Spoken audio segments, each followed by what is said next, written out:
Hello, mic check. Hello, 1 2 3 4. नमस्कार मित्रांनो, माझं नाव श्रीधर, मी एक दारुडे आहे. Hi everybody. आज दारू प्यालेलं नाही आहे. आजचा विषय आहे ए कम्स ऑफ एज. आजची तारीख आहे 25 जून 2024. सकाळचे 8 वाजलेले आहेत आणि माझ्या घरी बसून वरळीच्या मुंबईतल्या मी रेकॉर्डिंग करत आहे. ए कम्स ऑफ एज हे पुस्तक जे आहे ते 1957 साली त्याचं पहिलं प्रिंटिंग झालेलं आहे आणि असंख्य आवृत्त्या त्याच्यानंतर निघालेल्या आहेत. माझ्याकडे जे पुस्तक आहे ते ओरिजिनल ह्याचं आहे, कशाचं, अमेरिकन प्रिंटिंग आहे. आणि हे पुस्तक मी पहिल्यांदा वाचल्याचा रेफरन्स आहे 21 डिसेंबर 1990. म्हणजे जेमतेम मी एखाद वर्ष दुसरं वर्ष चालू होतं माझं. त्यानंतर ते असंख्य वेळा वाचलेलं आहे. या पुस्तकावरती आधी मी शेअरिंग 2दा केलेलं आहे. एकदा केलेलं आहे ते 8 एप्रिल 1999 ते 2 जून 1999. तेव्हा मी हे पुस्तकाचं शेअरिंग केलेलं होतं कल्याणला. आणि त्यानंतर परत एकदा मी जेव्हा मुंबईमध्ये शिफ्ट झालो, वडाळ्याला राहत होतो, तेव्हा 27 जून 2010, म्हणजे पुन्हा 10 वर्षांनी मी ते केलेलं होतं शेअरिंग. पण आता पहिल्यांदाच मी ते रेकॉर्डिंग करतो आहे, कारण आता यूट्यूब चॅनलवरती बऱ्याच सभासदांनी सांगितलं की आता तू करतोच आहेस तर आम्हाला सगळंच सांग ना, अर्धवट कशाला सांगतो. कारण ऑलरेडी आपलं पासिटॉन आणि doctor Bob and good old timers हे झालेलं आहेत. तर म्हणाले ए कम्स ऑफ एज अजून अद्याप आलेलं नाही आहे. याचं मराठी भाषांतर आपल्या कोल्हापूरचा सभासद मकरंद यांनी केलेलं आहे. ते सुदैवाने मला परमेश्वराने संधी दिली प्रूफ रीडिंग करायची. पहिल्यांदा केलं तेव्हा ते कुठून आलं माझ्याकडे मला आता आठवत नाही, पण तेव्हा ते जवळजवळ 70% पुस्तकाचं भाषांतर मकरंदनी केलं होतं आणि उरलेलं काही कामामुळे, काही कारणांमुळे अडलेलं होतं. तर ते मी आणि विनायक ज्युनियर यांनी बसून, विजय के बांद्रा मुंबई यांनी माझ्या वडाळ्याच्या घरी बसून आम्ही केलेलं आहे. त्यानंतर परत एकदा ठाण्याचे लकी नावाचे आपले जे ग्रस्त आहेत त्यांनी ते कोणाला तरी दिलं होतं पदरचे पैसे खर्च करून, आणि पेज मेकरमध्ये त्यांनी टाईप केलेलं आहे. आणि माझ्याकडे ती पेज मेकरमधली कॉपी पाठवलेली होती, त्याच्यामध्ये पण मी ते करेक्शन करून दिलेलं आहे. त्यामुळे 2दा रेकॉर्डिंग करून झालेलं आहे, 2दा बोलून झालेलं आहे, 8 आठवडे 6 आठवडे, आणि 2दा मी पुस्तकाचं ते हे केलेलं आहे. त्यामुळे आता मी आय एम वेल वर्स्ड. मला आता पुस्तकात कुठे काय ते थोडंफार कळायला लागलेलं आहे आत्ता. तर ह्या पुस्तकाबद्दल बोलायचं तर अल्कोहोलिक्स अनोनिमसचा जन्म आपण म्हणतो की 10 जून 1935 साली झाला. बिल डब्ल्यू आणि डॉक्टर बॉब भेटले आणि डॉक्टर बॉब यांनी शेवटची दारू त्या दिवशी प्याली. 35 ते 55 20 वर्ष पूर्ण झाली तेव्हा डॉक्टर बॉब हजर नव्हते. डॉक्टर बॉब 1950 साली वारलेले आहेत. आणि साधारणपणे 48-49च्या सुमारास जेव्हा बिल डब्ल्यूला लक्षात आलं की अरे हे सगळे लोक आपल्याला विचारत आहेत, पण आपण कधीतरी जाणार आणि आपण वर गेल्यानंतर या संस्थेचं काय होईल, या काळजीपोटी त्यांना एक आयडिया सुचलेली होती. ती म्हणजे GSO कॉन्फरन्स. म्हणजे प्रत्येक समूहामध्ये IGR निवडून येतो, IGR मिळून डेलिगेट देतो आणि हा डेलिगेट त्या GSO कॉन्फरन्समध्ये जाईल आणि अशा अमेरिकेभरचे डेलिगेट जे असतील ते कॉन्फरन्स एकदा नॉर्थ अमेरिका आणि एकदा साऊथ अमेरिका असं करून त्यांनी ते स्ट्रक्चर बनवलेलं होतं. 48-49च्या सुमारास त्याच्यावरती बरीच चर्चा झाली. परंतु 1950 पूर्वी, म्हणजे 1950ला डॉक्टर बॉब वारण्यापूर्वी पहिल्यांदा कॉन्फरन्स झाली. तेव्हाचे ट्रस्टी जे होते, फाउंडेशन मेंबर्स, ते फारसे त्याला तयार नव्हते. मग त्यांना तयार केलं बिल डब्ल्यूने. मध्ये गोंधळ झाला, एकमेकांच्या विरुद्ध मड स्लिंगिंग झालं. पण अल्टिमेटली 1950 साली आम्ही अल्कोहोलिक्स अनोनिमस संस्थेने ए फाउंडेशन आणि ट्रस्टी यांच्या ऐवजी जनरल सर्व्हिस कॉन्फरन्स, म्हणजे खऱ्या अर्थाने ग्रुपची रिप्रेझेंटेटिव्ह, समूहाची रिप्रेझेंटेटिव्ह म्हणून जनरल सर्व्हिस कॉन्फरन्स सुरू केली. ती प्रायोगिक तत्वावरती 50ला सुरू झाली. मग 50, 51, 52 असं करत 55 सालापर्यंत ते जे स्ट्रक्चर होतं अल्कोहोलिक्स अनोनिमसचं, आज जे दिसणारं स्ट्रक्चर, त्यात सातत्याने बदल होत असतात कालोखानुसार, त्यात काही प्रॉब्लेम नाही. पण जे मूळ स्ट्रक्चर, मूळ ढाचा जो दिसतो आहे तो 1950 साली सुरू झाला आणि 1955 साली बिल डब्ल्यू म्हणतो आहे की now A has come to age. म्हणजे अल्कोहोलिक्स अनोनिमस जनरली असं म्हटलं जातं की 20 वर्षाचा माणूस की आपल्याकडे आपण 18 वर्षाचा म्हटलो सज्ञान, तसं अल्कोहोलिक्स अनोनिमस आता सज्ञान झालेले आहे. आणि म्हणून ह्या 20व्या वाढदिवसानिमित्त त्यांनी एक मोठं कन्व्हेन्शन बोलवलेलं होतं आणि त्या कन्व्हेन्शनमध्ये त्यांनी मोठी मोठी भाषणं दिलेली आहेत. 2-2, 3-3 तासाची 3 भाषणं दिलेली आहेत एकूण. आणि 1955 साली त्यांनी हे जे 3 वारसे आपले आहेत, युनिटी, सर्व्हिस आणि सगळ्यात महत्त्वाचा रिकव्हरी, ह्या 3 वारसे त्यांनी अल्कोहोलिक्स अनोनिमसला अर्पण केले आणि अल्कोहोलिक्स अनोनिमसमधनं तो बाजूला सरकलेला आहे 1955 पासून खऱ्या अर्थाने. कारण त्याचं म्हणणं आहे की आता तुमचं ही संस्था आपलं स्वतःचं काय तत्त्वज्ञान असेल ते सांभाळेल, आम्ही मूळ ढाचा जो काय तो आम्ही करून दिलेला आहे. त्याच्यामुळे 1955 साली जे कन्व्हेन्शन झालं त्या कन्व्हेन्शनमध्ये ही जी भाषणं झालेली आहेत ती भाषणं आणि नंतर मग त्याला संदर्भ देऊन त्याच्यामध्ये बराच बदल करून थोडाफार ॲड करून 1957 साली हे पुस्तक छापण्यात आलेलं आहे. आता या पुस्तकाच्या जो हे आहेत एकूण पानं जी आहेत, इंग्रजी पुस्तक माझ्याकडे जे आहे त्याची पानं जी आहेत 333 आहेत, बरोबर आहे. आणि लिखित मजकूर आहे 324 पानांचा, इंग्रजी 324 पानांचा आहे आणि मध्ये मध्ये थोडेसे फोटो पण आहेत.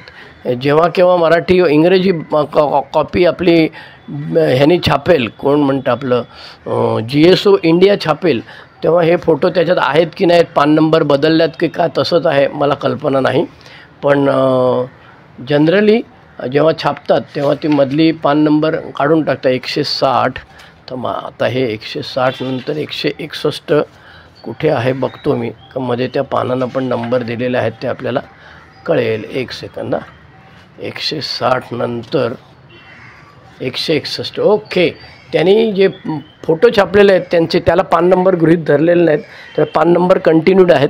त्यामुळे GSO इंडियाने जरी छापलं तरी हे पुस्तक तसंच 300-325 पानाचं होणार आहे. त्याच्यामुळे काय प्रॉब्लेम नाही. मराठी आवृत्ती जी आहे ती येते, आता कधी येणार आहे ते मला कल्पना नाही, तांत्रिक अडचणी काय असतील कल्पना नाही मला. पण GSOकडे ते छापून आणि पेजमेकरमध्ये करून दिलेलं आहे. त्याचं मला वाटतं त्याची परवानगी घ्यावी लागते आणि अमेरिकेमध्ये GSO न्यूयॉर्कला परवानगीसाठी जेव्हा हे पुस्तक जातं, कुठलंही पुस्तक जातं, तेव्हा ते तिथे मराठी जाणकार, त्या भाषेतले जाणकार बसवतात पेड आणि त्यांच्याकडनं हे भाषांतर चेक करून घेतात आणि मग ते ग्रीन सिग्नल देतात आणि मग आपल्याला छापायची परवानगी मिळते. त्यामुळे ते कुठे आणलेले नक्की मला कल्पना नाही. तर coming back to the story, ह्या ए कम्स ऑफ एज पुस्तकामध्ये त्यांनी 6 चॅप्टर केलेले आहेत.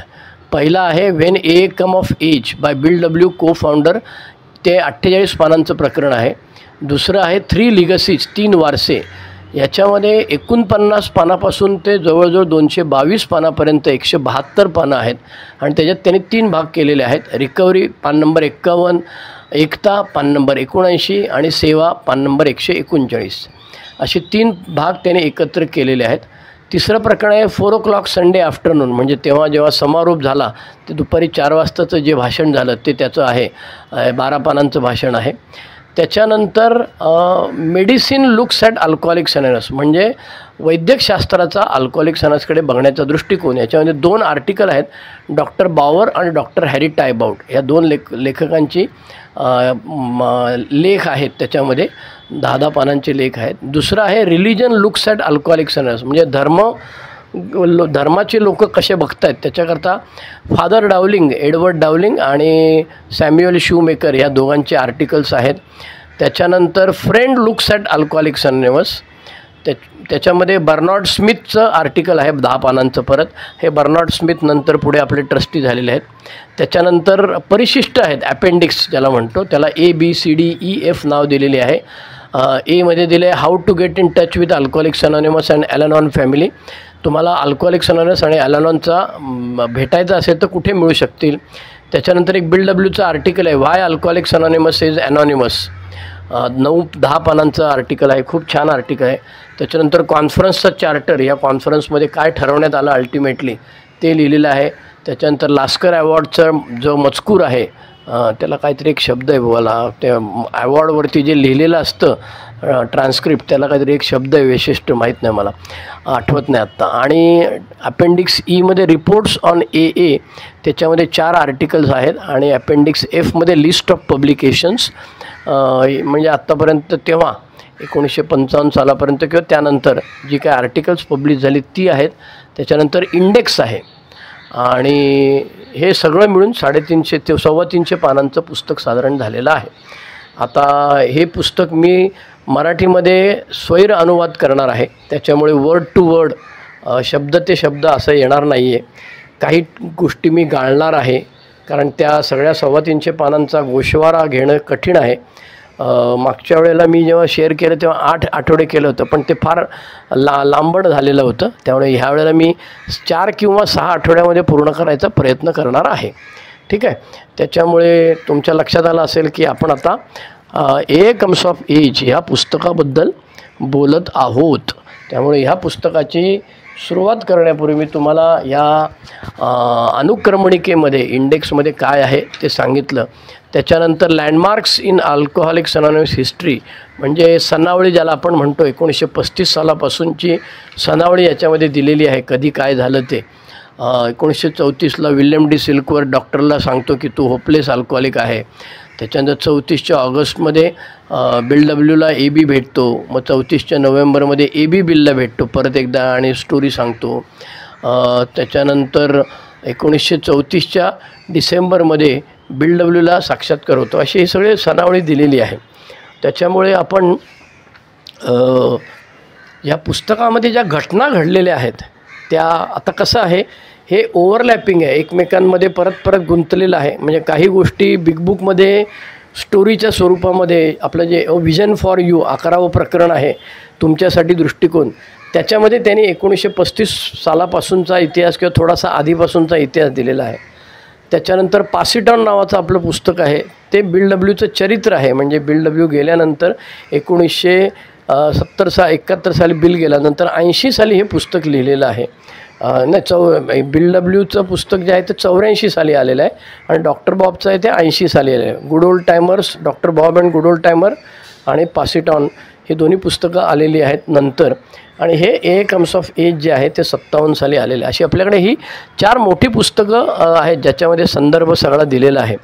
तर मी सुरुवात करतो आहे इथे अनुक्रमणिकेपासून सुरुवात करण्यापेक्षा मी सुरुवात करतो आहे हे जे 3 वारसे दिलेले आहेत त्या 3 वारशापैकी पहिला वारसा जो आहे तो आपला आहे सर्व्हिस. तर या सर्व्हिसमधला जो वारसा आहे त्याच्याबद्दल पान नंबर 49वरती इंग्रजी पुस्तकामध्ये लिहिलेलं आहे की हे 3 वारसे जे आहेत त्याच्याबद्दलचं जे 100 पानं आहेत त्याच्यामध्ये बिल डब्ल्यूने असं लिहिलेलं आहे की मुक्तता, एकता आणि सेवा हे 3 वारसे हे Aच्या पहिल्या 20 वर्षातील प्रमुख कमाई आहे. पहिल्या वर्षात म्हणजेच रिकव्हरीमध्ये आपल्याला मद्यापासून मुक्तता मिळते. दुसऱ्या वर्षात आम्ही एकतेने एकत्र राहतो आणि Aचा संदेश ज्यांना गरज आहे व ज्यांना हवा आहे अशा सर्वांपर्यंत पोहोचवणे आमचे एकमेव उद्दिष्ट गाठण्याचे काम आमचा समाज किंवा आमची संस्था 3ऱ्या वर्षाद्वारे करते. या पुस्तकातील पुढील भाग Aचा 20व्या वाढदिवस करायच्या वेळी Aचे सहसंस्थापक बिल डब्ल्यू यांनी जी 3 भाषणे दिली त्यावर आधारित आहे. मी पान नंबर 49वरती जे लिहिलेलं आहे त्याचं तसंचं तसं भाषांतर मी वाचतो आहे. आणि त्याच्यानंतर त्यांनी पुढे पहिला वारसा जो आहे आपला मुक्तता, रिकव्हरी, त्या रिकव्हरीबद्दल स्वतंत्रपणे एक जवळजवळ 40 पानं लिहिलेले आहेत. त्या रिकव्हरीच्या पहिल्या पानावरती त्यांनी लिहिलं आहे Aचा 20वा वर्धापन दिन साजरा करण्यासाठी आज आपण सेंट लुईस येथे जमले आहोत. त्याच्यामुळे ते जे 20व्या वर्षानंतर कन्व्हेन्शन झालं, 20वं कन्व्हेन्शन, त्या कन्व्हेन्शनमध्ये सेंट लुईसला बिल डब्ल्यूने जे भाषण दिलं ते भाषण एडिट करून ते असं इथे छापलेलं आहे. देवाने आपणा कित्येकांना बंधनातून मुक्त केले आहे म्हणून त्याचे आभार मानावेत यासाठी आपण आलेलो आहोत. बरोबर आहे. आणि मग त्यांनी तिथे त्याची स्टोरी सांगायला सुरुवात केलेली आहे. आणि तो स्टोरी जेव्हा सांगतो तेव्हा तो म्हणतो it is traditional in alcoholics anonymous. बरोबर आहे. अल्कोहोलिक्स अनॉनिमसमध्ये अशी पद्धत आहे, येथील प्रथा अशी आहे की आम्ही इथे भाषणे देत नाही, आम्ही फक्त आमच्या व आमच्या आजूबाजूला असलेल्या अनुभवांबद्दल बोलतो. माझे आजचे बोलणे हे याला अपवाद असणार नाही. त्यामुळे त्यांनी आपण नेहमीप्रमाणे जशी स्टोरी सांगतो तशी स्टोरी सांगायला सुरुवात केलेली आहे. पण ह्या स्टोरीमध्ये बिल डब्ल्यूच्या रिकव्हरीच्या ज्या काय घटना घडलेल्या आहेत आत्तापर्यंत त्या सगळ्या त्याच्यामध्ये त्यांनी उद्धृत केलेल्या आहेत. काही गोष्टी नाही केलेल्या ज्या पासिटॉनमध्ये आहेत वगैरे वगैरे, पण जे काय त्यांनी इथे लिहिलेलं आहे ते मी आता इथे सांगायचा प्रयत्न करणार आहे. बिल डब्ल्यूच्या बालपणापासून त्यांनी सुरुवात केली आहे. तो म्हणतो की माझ्या लहानपणी तो म्हणतो आमच्या नॉन ए मित्रांना हे कसं घडलं, म्हणजे आम्ही ए स्थापन कशी झाली त्यांच्या माहितीसाठी मी माझ्या लहानपणापासून सुरुवात करतो. तर आता त्यांनी इथे सुरुवात केलेली आहे.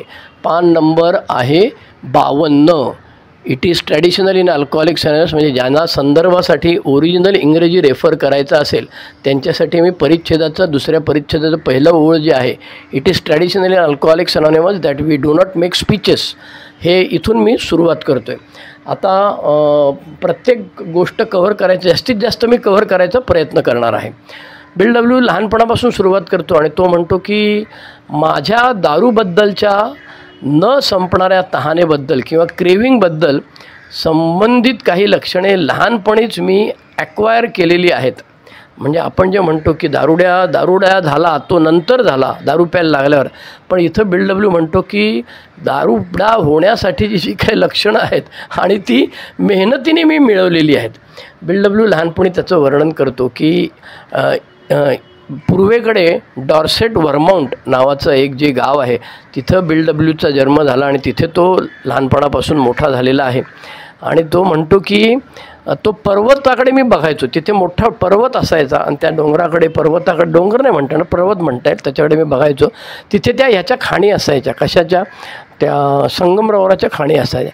आणि 4 वर्षाच्या वाढदिवसानिमित्ताने तो म्हणतो मी बघत होतो त्या डोंगराकडे आणि विचार करत होतो आपल्याला हा डोंगर कधी चढता येईल का रे बाबा. आणि त्याच वेळेला नेमका माझी आत्या जी होती तिने मला फज किंवा केकची टॉफी, आपण लोणावळ्याला गेला असाल कधी तर लोणावळ्याला फज मिळतं, जरा मऊ मऊ असतं ते, त्याच्यामुळे ते फज तिने दिलं. आणि बिल डब्ल्यू गमतीने असं म्हणतो की मग त्याच्यापुढे आयुष्यभर मी पर्वत विसरलो आणि त्या फजकडे बघत राहिलो आणि आयुष्याचं माझ्या माकड झालं, माझ्या आयुष्याची भजी झाली. बिल डब्ल्यू म्हणतो मला नंबर 1 व्हायची खाज लहानपणापासून असे, सगळ्यांच्यात भारी. आणि त्याचं त्याने उदाहरण दिलेलं आहे की लहानपणी तो आजोबांकडे राहायचा, आईच्या वडिलांकडे. आणि आता हा मधला उल्लेख जो आहे की त्याच्या आईवडिलांचा घटस्फोट झालेला आहे तो उल्लेख ह्याच्यामध्ये दिलेला नाही त्यांनी, पण तो उल्लेख पासिटॉनमध्ये त्यांनी केलेला आहे. इथे तो उल्लेख नाही आहे. तो डायरेक्ट सुरुवात करतो की मी माझ्या नाना नानी, आजोबा आजी, आईवडील जे होते त्यांच्या घरी राहत होतो. आणि मी तेव्हा असं वाचलं कुठेतरी पुस्तकामध्ये की ऑस्ट्रेलियामध्ये बुमरँग नावाचं एक हे असतं, हत्यार असतं, आणि ते असं उडवलं की ते जो फेकतो त्याला ते परत येतं त्याच्या हातामध्ये. तुमच्यापैकी बुमरँग कोणी कितीतरी लोकांनी बघितलं असेल, असं उलटा एल शेप केला, इंग्रजीतला एल उलटा केला की ते जसं दिसेल तसं ते असतं. ते हातात धरून असं फेकायचं की आपली जशी ताटली जशी गलगर प्लॅस्टिकची जाते तसं ते जातं, ज्याला मारायचं त्याला ते लागतं आणि ते टच होऊन पुन्हा परत येतं ते काही वेळानंतर. तर बिल डब्ल्यूनी लगेच रात्रीच्या वेळेला कोणाला कळून द्यायचं नाही आपण नंबर 1 होणार आहे, त्याच्यामुळे त्याने रात्रीच्या वेळेला तो जो झोपायच्या त्याच्या लाकडाचा जे हे होता, खटिया होता, त्या खटियाच्या काही फळ्या काढल्या, त्या कापल्या, त्याचे प्रयोग केले रात्रीच्या अंधारात. आणि मग एक दिवस आजोबांना घेऊन आला आणि म्हणाला बघा आता मी बुमरँग उडवतो. अमेरिकेतला मी पहिला माणूस आहे जो बुमरँग बनवलेला आहे. आणि ते त्याने उडवलं आणि ते थोड्या बरोबर अंतराने आजोबांच्या डोक्यावर लागलं असतं, ते परत आलेलं आहे. ते स्टोरी सांगायचा त्याचा हेतू असा आहे की मला क्रमांक 1 आपले जे अल्कोहोलिक्स अनोनिमसमध्ये आल्यानंतर जे साप सांगितले जातात त्याच्यामध्ये बाटलीकडे नेणारे जे साप आहेत त्याच्यामध्ये एक आहे बाई, दुसरा आहे पैसा आणि तिसरा आहे सत्ता किंवा त्याला नंबर 1 होण्याची खाज. तसं एरवी दारुड्याला बाहेर कोणी कुत्रं विचारत नसतो, त्याच्यामुळे अल्कोहोलिक्स अनोनिमसमध्ये आल्यानंतर त्याला एमध्ये सर्व्हिस स्ट्रक्चरमध्ये किंवा अदरवाईज नंबर 1 व्हायची हौस असते आणि ती हौस तो म्हणतो माझ्या लहानपणापासून होती. प्रत्येकाने आपापलं शोध आहे.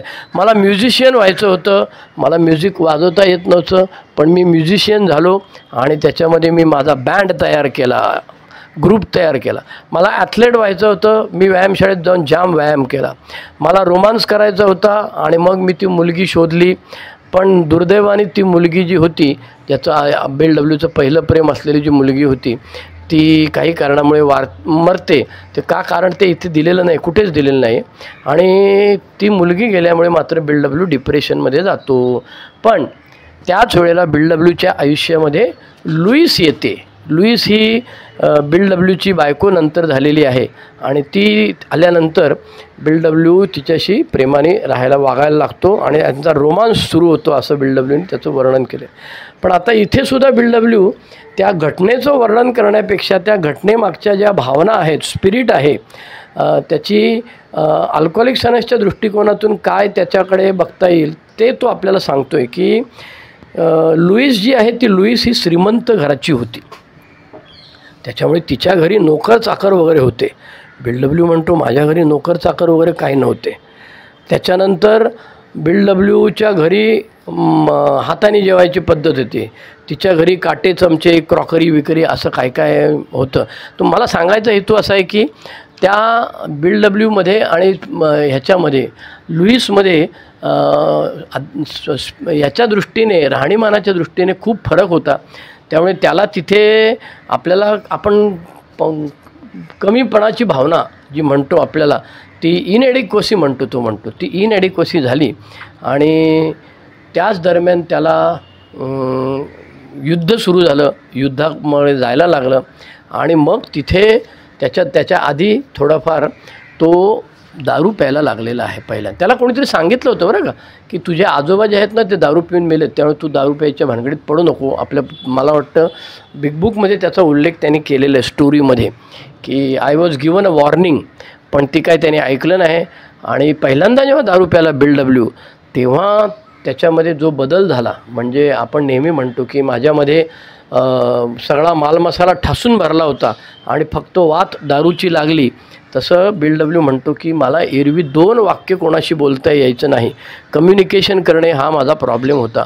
पण ज्या दिवशी मी पहिला दारू प्यालो त्या दिवशी मी पोपटासारखा बोलायला लागलो. त्याच्यानंतर मग लग्न झालं, युद्धावर गेला आणि युद्धावरून परत आला. हे मी आता शॉर्टकट मारतो आहे कारण एवढं सगळं डिटेलमध्ये वाचायला आणि डिटेलमध्ये सांगायला आपल्याकडे वेळ कमी आहे. त्याच्यामुळे युद्धावर गेला, युद्धावरून तो परत आला आणि युद्धावरून परत आल्यानंतर त्याला त्या नॉर्मल सोसायटीमध्ये किंवा युद्धावरून परत आले, युद्ध जिंकलेलं होतं, त्यामुळे सगळ्या सैनिकांचं उदो केलं जात होतं, त्यामुळे त्यांना डोक्यावर बसवलं जात होतं. पण जसं जसं दिवस गेले तसं तसं त्यांच्याकडे वेगळ्या दृष्टिकोनातून बघण्यात यायला लागलं. आणि मग लक्षात यायला लागलं BLWच्या की अरे आपल्याला व्हायचं आहे प्रेसिडेंट, कारण त्याला नंबर 1 व्हायचं आहे ना. तो रेल रोड कंपनीमध्ये कामाला होता आणि त्याला अशी इच्छा होती की आता आपण युद्धावरून परत आलेलो आहे आणि आपल्यामध्ये सॉलिड क्षमता आहे, तर आपण ह्या कंपनीचा प्रेसिडेंटच होणार आहोत. पण वस्तुस्थिती अशी होती की तो क्लार्क म्हणूनसुद्धा धड चांगलं काम करू शकत नव्हता, म्हणून त्याला त्या कंपनीमधनं काढून टाकतात. आणि मग पुढे बऱ्याच घटना आहेत त्या लिहिलेल्या आहेत. तो क्लार्क आपला वकील होण्यासाठी ॲडमिशन घेतो, तोपर्यंत दारू पित असतो, तोपर्यंत वेगवेगळे पासिटॉनमध्ये त्याची स्टोरी डिटेलमध्ये आलेली आहे. मग त्या दरम्यान त्यांनी काय केलं आणि मग कम्स ऑफ एजमध्ये मात्र तो डायरेक्ट येतो, तो आपल्या वॉल स्ट्रीटवरती शेअर मार्केटमध्ये येतो. बाकीची मधली स्टोरी त्यांनी इथे गाळलेली आहे. पासिटॉनमध्ये डिटेलमध्ये तुम्ही ऐकू शकता. माझंच पासिटॉनचे 5-6 भाग आहेत, तिथे तुम्ही मराठीत केलेलं आहे ते ऐकू शकता. इथे वॉल स्ट्रीटला जेव्हा तो येतो तेव्हा सगळ्यात पहिली गोष्ट म्हणजे BLW शोधायला लागतो तो शॉर्टकट टू वेल्थ, म्हणजे श्रीमंत होण्यासाठी काय शॉर्टकट मारला पाहिजे हे तो म्हणतो मी शोधायला लागलेलो होतो. आणि आपण सगळेजण एमध्ये आल्यानंतर दारू बंद झाल्यानंतरसुद्धा हेच केलेलं आहे. बरेच पैसे गेलेले आहेत हे आपल्याला कळतं आणि त्याच्यामुळे आपल्याला भराभर पैसे कमवायचे असतात, म्हणून आपण काहीतरी उद्योग करायला लागतो. तसंच BLW दारू पित असतानासुद्धा शॉर्टकट टू वेल्थ, अल्पावधीत भरपूर पैसे कमवायचे हे, आणि खरंच त्याला खूप पैसे मिळाले. तो म्हणतो, एके ठिकाणी वर्णन केलं त्याने की आम्ही जे चेक फाडत होते, चेक बघून बँकमधले लोक पण हैराण व्हायचे की अरे एवढे मोठमोठ्या रकमेचे हे लोक चेक फाडत आहेत. आणि 1929 साली मात्र जागतिक मंदी आलेली आहे आणि जागतिक मंदी आल्यामुळे बऱ्याच लोकांनी शेअर मार्केटमध्ये आत्महत्या केलेल्या आहेत. आणि बिल डब्ल्यू मात्र दारू पिऊन खूप टाईट असायचा तो, आणि दारू पिऊन म्हणायचा की मी हे सगळं गेलेलं वैभव जे आहे ते पुन्हा मिळवीन, हम करके दिखाएंगा. आणि तो उद्धट होता भयानक, पण हळूहळू पैसे संपले, जेवढे कमवलेले होते तेवढे सगळे पैसे संपले.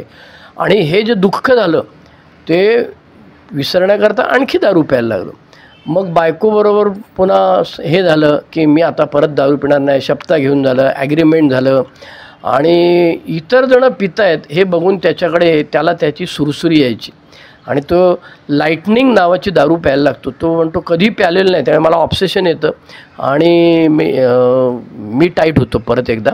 आणि तो सांगतो की सप्टेंबर 1934 साली पहिल्यांदा बिल डब्ल्यू जेव्हा ॲडमिट होता हॉस्पिटलमध्ये दारू पिण्यामुळे, तेव्हा त्याची बायको डॉक्टर सिल्कवर्थ विल्यम डी सिल्कवर्थ, जे आपल्याला बिग बुकमधली आपली पूर्वी पहिली स्टोरी दिलेली आहे त्यांनी इंट्रोडक्शन करून दिले, ते त्याच्या बायकोला सांगत असतात की बाई गं हा आजार आहे, मेंटल ऑब्सेशन आणि फिजिकल ॲलर्जी. आणि ह्याच्यामध्ये तर ती लुईस जी असते बिल डब्ल्यूची बायको, ती त्यांना सांगत असते की अहो ह्याची ना विल पॉवर सॉलिड आहे, ह्याने एकदा एखादी गोष्ट ठरवली ना तर तो तसं करू शकतो. पण बिल डब्ल्यू असं का करू शकत नाही दारूच्या बाबतीत? तेव्हा ते सांगतात की अगं बाई हा आजार आहे. आणि बिल डब्ल्यूला तिथून सुटतो तो काही दिवसानंतर हॉस्पिटलमधनं. बऱ्याच वाऱ्या झालेल्या आहेत बिल डब्ल्यूच्या हॉस्पिटलमध्ये. आणि नंतरचा एक प्रसंग त्यांनी सांगितलेला आहे, 1934 सालचाच आर्मिस्टिक डे होता आणि सगळं व्यवस्थित चालू होतं. तो एकेकाळी धनाढ्य माणूस असल्यामुळे तो गोल्फ वगैरे खेळायचा. आता काय पैसे नाही, सगळं गेलं, त्यामुळे स्वतःचं गोल्फ क्लब वगैरे गेला आणि तो आता कुठल्या तरी पब्लिक गोल्फ क्लबमध्ये तो बिल डब्ल्यूला बायकोला लुईसला हळूच विचारतो, अगं मी जाऊ का तिकडे? ते म्हणाले जा बाबा. आणि तो जाताना बरोबर बसमध्ये त्याच्या कोणीतरी एक माणूस असतो आणि तो त्याला सांगतो की बाबा रे मी थोडी दारू पिऊ शकत नाही, अमुक आहे तमुक आहे वगैरे. हे सगळं ते आपल्याला पोपटगिरी करायची आणि लोकांना टिमक्या वाजवायची सवय असते, ती बिल डब्ल्यू त्याला करतो. आणि दारू आपण पिणार नाही वगैरे म्हणतो आणि तो फक्त सँडविच खायला उतरतो एके ठिकाणी. आणि त्या सँडविच खायच्या ज्या ठिकाणी असतो तिथे आर्मिस्टिक डे, सैन्याचा दिवस असल्यामुळे तिथे फुकटमध्ये दारू वाटली जात असते. आणि बिल डब्ल्यू तिथे फुकटची दारू काहीतरी पितो आणि पुन्हा टाईट होतो. याच दरम्यान आता पान नंबर 58वरती आलेलो आहे बरं का मी. इंग्रजी ए कम्स ऑफ एज पान नंबर 58. आणि त्याला बिल डब्ल्यूचा फोन येतो. Then one afternoon the telephone rang, पान नंबर 58 परिच्छेद 2. It was my old boarding school friend and drinking champion AB. ह्या ABने त्याला फोन केलेला आहे. अर्थात ह्याचा मागचा थोडासा इतिहास असा आहे की जो इथे लिहिलेला नाही. तो म्हणजे रोलँड एच नावाचा एक धनाढ्यग्रस्त असतो. तो डॉक्टर कार्ल युंगकडे अमेरिकेमध्ये जातो. तो वर्षभर ट्रीटमेंट घेतो आणि वर्षभरानंतर परत टाईट होतो. अमेरिकेला गेल्यानंतर युरोपातून तो परत डॉक्टरकडे येतो आणि विचारतो की अरे वर्षभर तुमची ट्रीटमेंट घेतली आणि आता मी परत प्यालो, मला कारण सांगा. तेव्हा त्याला कार्ल युंग सांगतात तुला मला कारण सांगता येणार नाही, पण तू असं कर, मी असं ऐकलेलं आहे की धर्माच्या आचरण केलं तर माणूस याच्यातून मुक्त होऊ शकतो, असं मी ऐकलेलं आहे, तर तू जा. आणि मग तो शोधून काढतो फ्रँक बुकमनचा ऑक्सफर्ड ग्रुप, जिथे पहिल्या शतकामधली ख्रिश्चॅनिटीचं प्रॅक्टिस केली जाते. आणि तिथे हा रोलँड जातो. रोलँड कोब्रा आणि शेपला मेसेज देतो. कोब्रा आणि शेप ABला मेसेज देतात आणि ABची दारू बंद होते. आणि मग AB ह्या बिल डब्ल्यूला संदेश द्यायला येतो. तो फोन आल्यावर बिल डब्ल्यू म्हणतो की अरे ये आपण भूतकाळाबद्दल गप्पा मारूया, कारण वर्तमान काळ आणि भविष्यकाळ सगळा म्हणतो अंधकारमय होता. आणि AB आणि हे दोघं जण पक्के बेवडे होते तेव्हा. पण तो जेव्हा घरी आला तेव्हा बिल डब्ल्यू स्वयंपाकघरामध्ये बसलेला होता, एक जीनचा जार घेऊन बसला होता. आणि ABला विचारतो काय रे प्यायची का, तुला भरू का तुझा ग्लास? तो म्हणाला नाही माझा ग्लास भरू नको. मग तुला पाईनॅपल ज्यूस भरतो. आणि तेव्हा जेव्हा बिल डब्ल्यू त्याला ए बीला दारू ऑफर करतो तेव्हा तो म्हणतो की मला नको, I have got a religion, मला धर्म सापडलेला आहे. आणि इथे बिल डब्ल्यूची जी घालमेल आहे परमेश्वराच्या संकल्पनेची आणि बुद्धिप्रामाण्यवाद किंवा विज्ञाननिष्ठ त्याचं जे मन होतं त्याच्याकरता त्याला परमेश्वर, देव, धर्म वगैरे ह्या गोष्टी त्याला झेपत नव्हत्या. तो म्हणाला मॅन इज गॉड, काय माणसांनीच सगळं बनवलेलं आहे म्हणायचं. पण हा जो ए बी असतो त्याला सांगतो की बाबा रे मी ऑक्सफर्ड ग्रुपमध्ये जातो आणि तिथे 5 तत्त्व आहेत.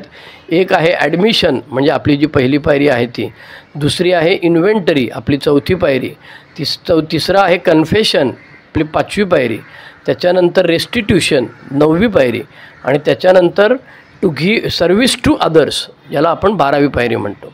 त्याच्यामुळे जो कोणी परमेश्वर असेल त्याची प्रार्थना करायची, मन खुलं ठेवायचं आणि परमेश्वराला सांगायचं की मला ह्याच्यातून बाहेर काढ. पण तेव्हा एक गोष्ट नक्की कळते त्यांना की one alcoholic talking to another alcoholic, एक दारुड्या दुसऱ्या दारुड्यावर बोलतो. आणि हे सगळं झाल्यानंतर ए बी जातो. बिल डब्ल्यूची काय दारू सांभत नाही, बिल डब्ल्यू असंच पित असतो. पण बिल डब्ल्यूच्या डोक्यामध्ये ते असतं की सॅम शूमेकर यांचं कॅल्वरी चर्च जे आहे तिथे हा ऑक्सफर्ड ग्रुप चालतो आणि हा ए बी तिथे असतो. त्याच्यामुळे एक दिवस तो घरातून निघतो आणि असं ठरवतं की आता आपण जाऊया ऑक्सफर्ड ग्रुपमध्ये. आणि तो पीत जायला सुरुवात करतो आणि नंतर तो विसरून जातो, या बारमध्ये त्या बारमध्ये त्या बारमध्ये असं करत तो जेव्हा निघालेला असतो तेव्हा आपल्याला ऑक्सफर्ड ग्रुपमध्ये सॅम्युअल शूमेकरच्या कॅल्वरी चर्चमध्ये जायचं हे तो फुल टू विसरून जातो. पण अचानक त्याला बिल डब्ल्यूने लिहून ठेवले की एक फिशरमन नावाचा शब्द कोणीतरी उच्चारतं, बारमध्ये फिशरमन नावाचा शब्द कोणतरी उच्चारतं आणि ते फिशरमन शब्द ऐकल्यानंतर मग म्हणतो मला काय माहिती माझी ट्यूबलाईट पेटते. आणि माझा एक मित्र असतो अलेक म्हणून, त्या अलेकला मी घेतो बरोबर आणि आम्ही दोघंजणं तिथे ऑक्सफर्ड ग्रुपमध्ये पोचतो. ही बिल डब्ल्यूची पहिली भेट होती. तो म्हणतो तिथे गेल्यानंतर लगेच प्रार्थना, ओन्ली जीजस कुड हेल्प सेव्ह अस. आणि हे वाक्य ऐकल्यानंतर बिल डब्ल्यूचं आणखी पित्त खवळतं. आणि पण काय माहीत नाही ते आपल्या अल्कोहोलिक्स अनोनिमसच्या इतिहासामध्ये अनेक जे योगायोगाचे प्रसंग किंवा जादू म्हणतो किंवा परमेश्वराची इच्छा म्हणतो ते असे झालेले आहेत. बिल डब्ल्यू चित्त खवळलेलं असलं, पित्त खवळलेलं असलं तरीसुद्धा तो तिथून निघून जात नाही. तर प्रचंड गर्दी असते, त्या गर्दीमध्ये पुढे पुढे जात असतो. नंतर एका ठिकाणी वर्णन केलं आहे की तो ए बीला शोधतो, ए बी काय सापडत नाही. मग ए बी किचनमधनं बाहेर येतो आणि ह्याला मागे खेचायचा प्रयत्न करतो कारण हा टाईट असतो, घामेघूम असतो, कोट घातलेला असतो.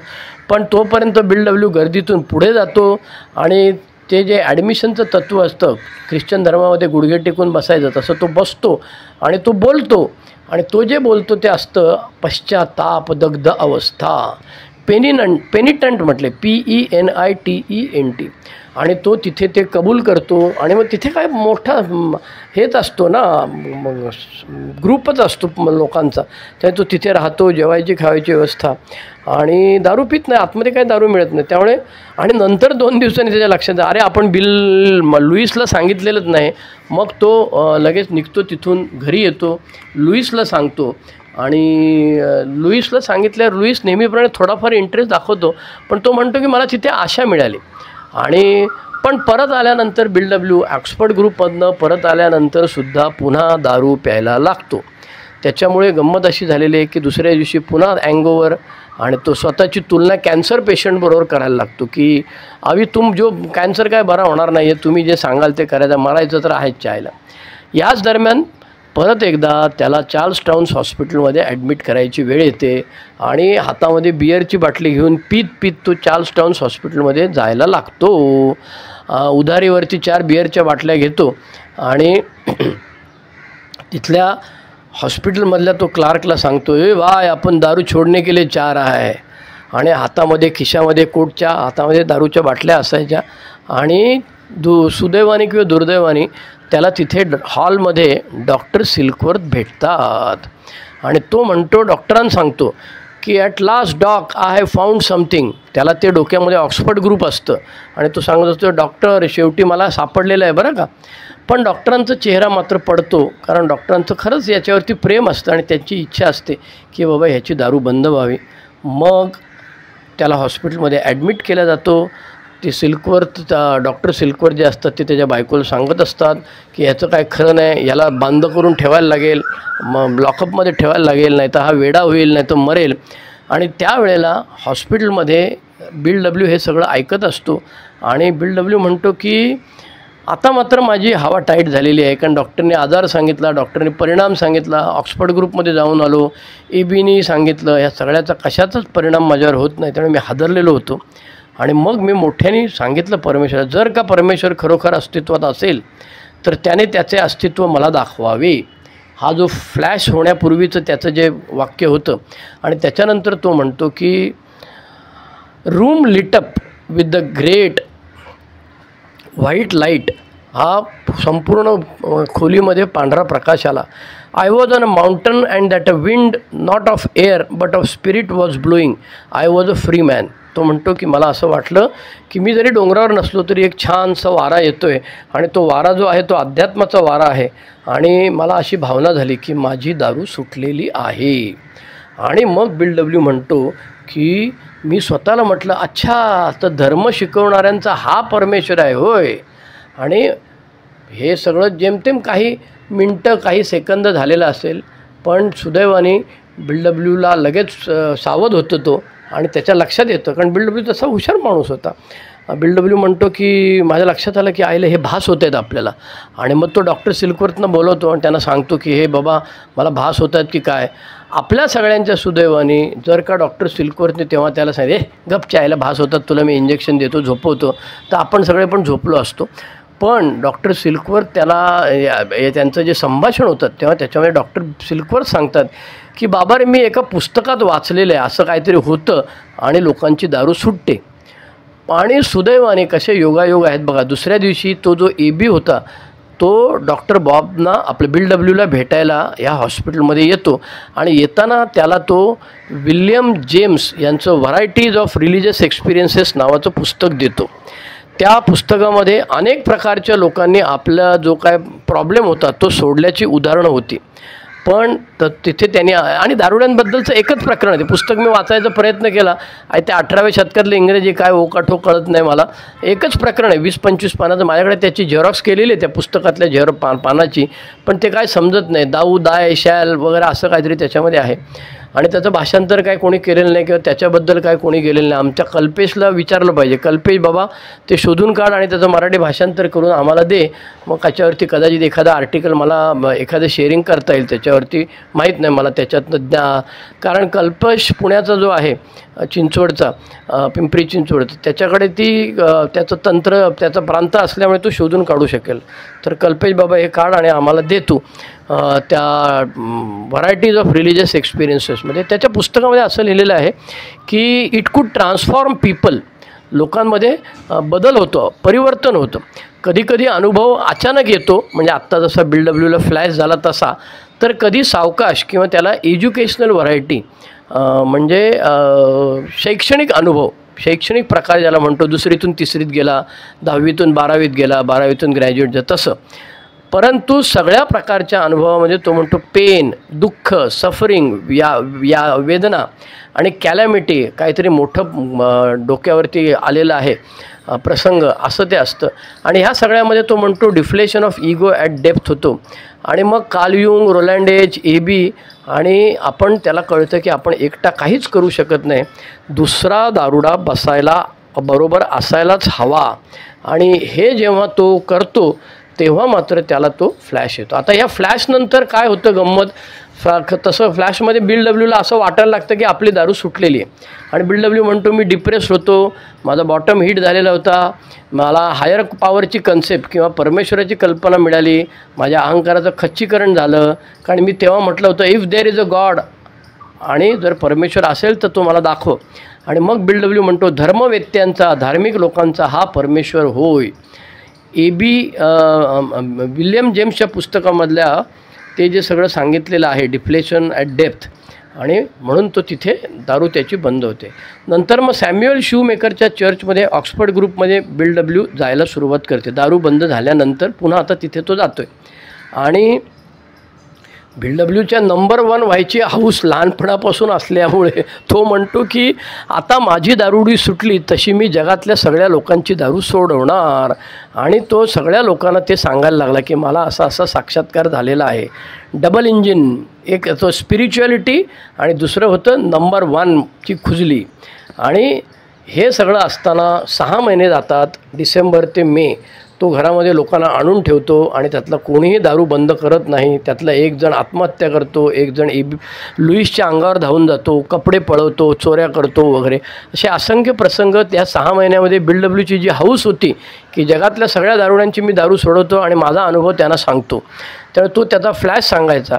पण 1935 साली मे महिन्यामध्ये जेव्हा VW स्वतःच्या कामाला ॲक्रॉनला निघालेला असतो तेव्हा मात्र जादू होते आणि अल्कोहोलिक्स अनॉनिमसच्या इतिहासामधलं पुढचं जे पान आहे ते लिहायला सुरुवात होते. तिथे तो म्हणतो की मी ॲक्रॉनला जाण्यापूर्वी डॉक्टर सिल्कवर्थना भेटलेला असतो. तर आज आपण इथे थांबूया. आजची तारीख आहे 25 जून 2024. मी श्रीधर बोलतो आहे माझ्या घरातून वरळी मुंबईमधून आणि मी रेकॉर्डिंग केलेलं आहे. आणि VW आता ॲक्रॉनला निघालेला आहे. 1935 सालाच्या मे महिन्यामध्ये तो ॲक्रॉनला निघालेला आहे. इथपर्यंत मी आत्ता आलेलो आहे. आज इथे थांबतो. तुम्ही सगळ्यांनी शांतपणे ऐकून घेतलं त्याबद्दल आभारी आहे. ही ऑडिओ तुम्ही कधी ऐकाल यूट्यूबवरती मला माहीत नाही, तुमच्या सोयी सवडीनुसार ऐका, पण जरूर ऐका. एकम्स ऑफ एज पुस्तक हे आपला इतिहास सांगतं.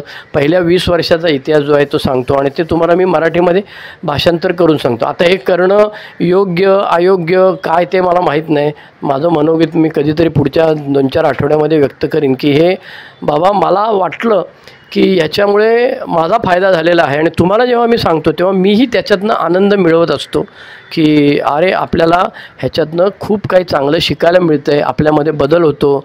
आणि आता मी रिटायर झालेलो आहे. माझं लेक्चर्स आता 10 जुलैला चालू होतील पुन्हा एकदा, तर त्याच्या आधी माझ्याकडे वेळ आहे, त्या वेळेचा मी सदुपयोग करतो आहे. तुम्ही सगळ्यांनी ऐकून घेतलं त्याबद्दल आभारी. चला, देवा ज्या परिस्थितीला आम्ही बदलू शकत नाही ती स्वीकारण्यास मनाची प्रसन्नता आम्हाला दे. जी परिस्थिती आम्ही बदलू शकतो ती बदलण्याचे धैर्य आम्हाला लाभू दे. आणि अशा परिस्थितीतला भेद जाणण्याचे ज्ञान आम्हाला दे. येत रहा, ऐकत रहा. सबस्क्राईब करा, लाईक करा, शेअर करा. धन्यवाद. ओव्हर.